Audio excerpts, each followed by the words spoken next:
Assalamualaikum warahmatullahi wabarakatuh. Pada pertemuan kali ini kita membahas tentang statistika subpokok bahasan ukuran penyebaran data tunggal.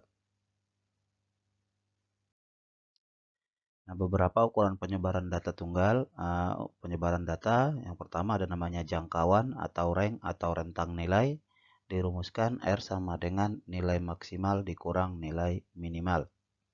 Yang kedua ada namanya jangkauan antar kuartil atau rentang kuartil atau hamparan, dirumuskan H sama dengan Q3 dikurang Q1, kuartil 3 dikurang Q1. Yang ketiga ada namanya simpangan kuartil, dirumuskan QD sama dengan setengah kali Q3 dikurang Q1 atau setengah dikali hamparan.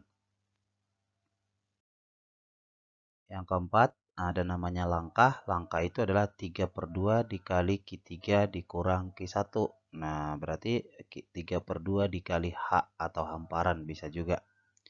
Yang kelima ada namanya pagar dalam dan pagar luar. Untuk pagar dalam, Q1 dikurang L, L-nya itu langkah. Atau yang kedua, PL atau pagar luar, Q3 ditambah L, L-nya itu adalah langkah. Yang keenam ada namanya pencilan atau outlier.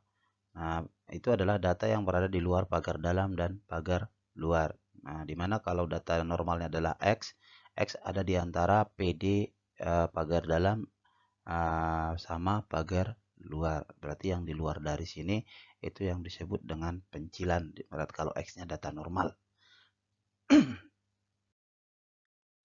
Kemudian yang ketujuh ada namanya simpangan rata-rata. Simpangan rata-rata adalah sigma I sama dengan 1 sampai N.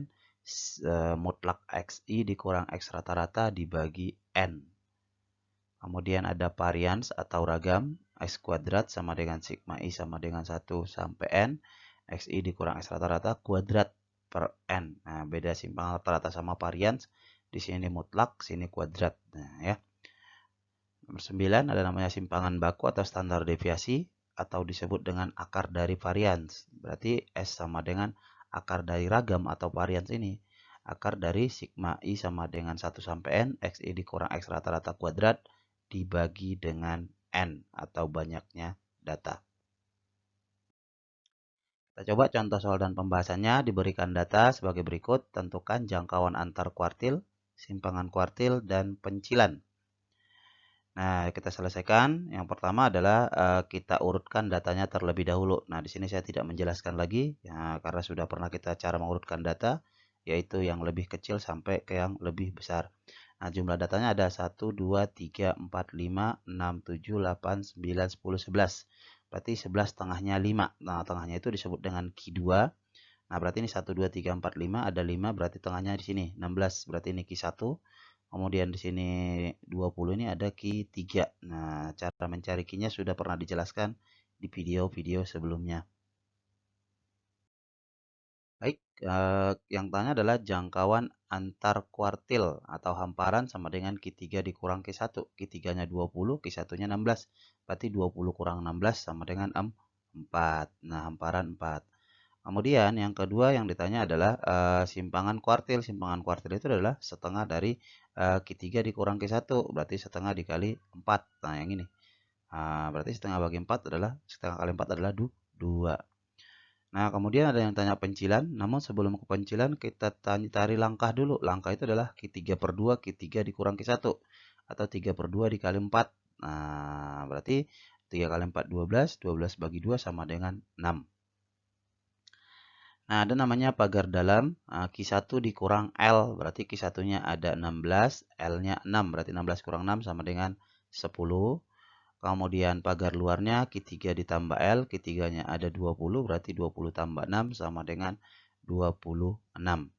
Nah, jadi pagar dalamnya 20 sama 26, berarti lebih kecil dari 10 itu pencilan. Dari sini lihat data di sini, lebih kecil dari 10 masuk ke pencilan, lebih besar dari 26 masuk ke pencilan. Nah, lebih kecil dari 10 ada nggak di sini? Ada 8. Maka pencilannya adalah 8. Nah, lebih besar dari 26 berapa di sini? 30 sama 35. Berarti 8, 30, dan 35. Itu disebut dengan pencilan atau outlier. Sama yang kedua, kita coba contoh berikutnya. Di sini datanya sudah terurut. Nah, berarti tanggal 1, 2, 3, 4, 5, 6, 7, 8, 9, 10, 11, 12, 13, 14. 1, 2, 3, 4, 5, 6. Nah, berarti 2, 3, 4, 5, 6. Pasti ada 13 data, berarti 8 adalah Q2. Nah, ini tengahnya berarti antara 6 dan 7. Berarti kan 6 tambah 7 bagi 2, 6,5. Sementara sini tengahnya adalah 9 tambah 10, berarti 9,5. Maka jangkauan antar kuartilnya adalah hanya sama dengan Q3 dikurang Q1. Q3 9,5, Q1-nya 6,5. Berarti sama dengan 3. Nah, sedangkan simpangan kuartilnya itu adalah setengah dikali Q3 dikurang Q1. Setengah dikali 3 sama dengan 3 bagi 2, 1,5. Kemudian pencilannya kita cari dulu langkahnya. 3 per 2 kali 3 sama dengan 9 bagi 2, 4,5.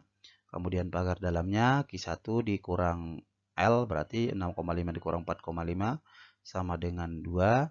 Kemudian pagar luarnya Q3 ditambah L berarti 9,5 tambah 4,5 berarti 9 tambah 4 13 berarti 14 ya.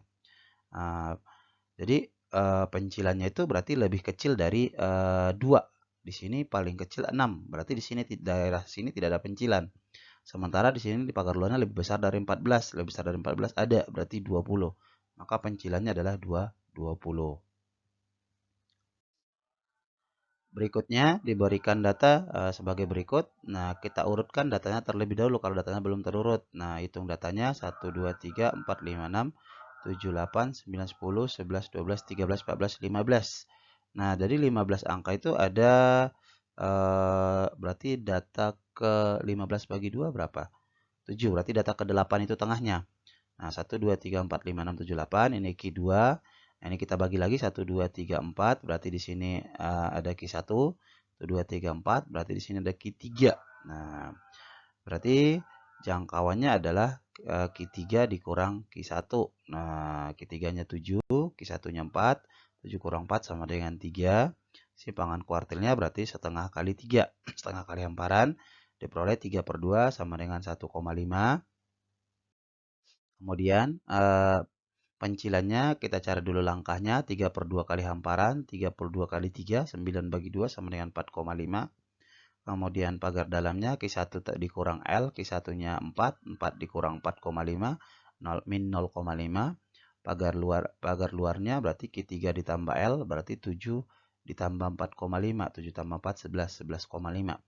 Nah, berarti pencilannya adalah lebih kecil dari min 0,5. Sementara di sini positif 2. Berarti di sini tidak ada pencilan. Nah, kemudian lebih besar dari pagar luarnya 11,5. Di sini hanya sampai 9. Di sini juga tidak ada pencilan. Maka data tersebut pencilannya data normalnya ada di antara min 0,5 sampai 11,5. Nah, karena tidak ada di sini pencilannya, di sini juga tidak ada, berarti tidak ada pencilan dari data tersebut. Baik, kita lanjut. Diberikan data seperti berikut, tentukan simpangan rata-rata, varians, dan simpangan baku, katanya. Nah, kalau simpangan rata-rata, varians, dan simpangan baku, kita tidak perlu mengurutkan data. Nah, kita coba selesaikan. Yang pertama kita cari dulu rata-ratanya. Rata-ratanya kita jumlahkan semua datanya, dibagi banyak data. Banyak datanya 1, 2, 3, 4, 5, 6, 7, 8. Berarti 5 tambah 4 tambah 7 tambah 5 tambah 8 tambah 10 tambah 10 tambah 7 dibagi 8 diperoleh 56 bagi 8 sama dengan 7. Nah, rata-ratanya 7. Kemudian baru kita cari simpangan rata-rata. Simpangan rata-rata itu adalah semua angka yang ada di sini, semua data dikurangi dengan rata-ratanya. Tapi mutlak 5 kurang 7, 4 kurang 7, 7 kurang 7, 5 kurang 7, 8 kurang 7, 10 kurang 7, 10 kurang 7, 7 kurang 7 per 8. Nah, 5 kurang 7 kan karena dia mutlak semuanya jadi positif. Berarti kan 2, 4 kurang 7, 3, 7 kurang 7, 0, 5 kurang 7, 2, 8 kurang 7, 1, 10 kurang 7, 3, 10 kurang 7, 3, 7 kurang 7, 0. Nah, semuanya jadi positif karena dia mutlak ya, dibagi banyak data 8. Kita jumlahkan 2 tambah 3, 5, 5 tambah 2, 7, 7 tambah 1, 8, 8 tambah 3, 11, 11 tambah 3, 14. Berarti 14 bagi 8, 7 per 4 sama dengan 1,75. Nah, kemudian varians itu adalah kita kurangkan dengan rata-rata tapi dikuadratin. Berarti 5 kurang 7 kuadrat, 4 kurang 7 kuadrat, 7 kurang 7 kuadrat, 5 kurang 7 kuadrat, 8 kurang 7 kuadrat, 10 kurang 7 kuadrat, 10 kurang 7 kuadrat, 7 kurang 7 kuadrat dibagi banyak datanya sama dengan 8. Maka 2 pangkat 2, 4, 3 pangkat 2, 9, 0 pangkat 2, 0, 2 pangkat 2, 4, 1 pangkat 2, 1, 10 kurang 3 berarti 3, 3 pangkat 2, 9, 3 pangkat 2, 9, 0 pangkat 2, 0. Kita jumlahkan 4 tambah 9, 13, 17, tambah 1, 18, tambah 9, 27, tambah 9, 36. Berarti 36 bagi 8 sama dengan 9 per 2, 9 bagi 2 sama dengan 4,5. Berarti variasnya adalah 4,5. Nah, kemudian yang bertanya tadi adalah simpangan baku. Simpangan baku adalah akar dari varian atau akar dari S kuadrat. Berarti kita pakai yang akar 9 per 2 ya. Akar 9 per 2 sama dengan akar 9 bagi akar 2. Akar 9 itu 3. Nah, 3 akar 2 tetap. Berarti 3 per akar 2. Karena akar masih di bawah, kita kali sekawan. Akar 2 per akar 2. Maka diperoleh 3 akar 2 per 2. Sehingga ditulis 3 per 2 akar 2. Nah, itulah contoh tentang penyelesaian simpangan rata-rata, varians, dan simpangan baku. Kita coba satu contoh terakhir. Nah, kita cari rata-ratanya 3 tambah 11 tambah 5 tambah 4 tambah 10 tambah 8 tambah 8. Berarti 1, 2, 3, 4, 5, 6, 7 ada 7. Makanya dibagi 7. Diperoleh 49 bagi 7 sama dengan 7. Nah, jadi di sini simpangan rata-ratanya langsung saya kurangi dengan 7 ya. Nah, saya kurangi dengan 7 tapi positif semua. Nah, berarti 3 kurang 7 kan 4, 11 kurang 7, 4, 5 kurang 7, 2, 4 kurang 7, 3, 10 kurang 7, 3, 8 kurang 7, 1, 8 kurang 7, 1, dibagi 7. Kita jumlahkan, 8 tambah 2, 10, 10 tambah 3, 13, 16, 17, 18 per 7, berarti 2,57. Sedangkan variasnya kita kuadratkan aja dari simpangan rata-rata sebenarnya nih. 4 kuadrat 16, 4 kuadrat 16, 2 kuadrat 4, 3 kuadrat 9, 3 kuadrat 9, 1 kuadrat 1, 1 kuadrat 1. Nah, kita jumlahkan 16 tambah 16, 32 tambah 4, 36, 36 tambah 9, 45, 45 tambah 9, 54, 55, 56. Berarti 56 bagi 7 sama dengan 8. Maka untuk simpangan bakunya adalah akar 8. Akar 8 tidak bisa dicari tapi bisa disederhanakan, yaitu akar 4 kali 2 sama dengan 2 akar 2. Baik, demikianlah penjelasan tentang ukuran ukuran penyebaran data tunggal. Nah, kurang lebihnya saya mohon maaf. Mudah-mudahan ada manfaatnya untuk kita semua. Terima kasih atas partisipasinya. Saya ucapkan saya akhiri dengan salam. Assalamualaikum warahmatullahi wabarakatuh.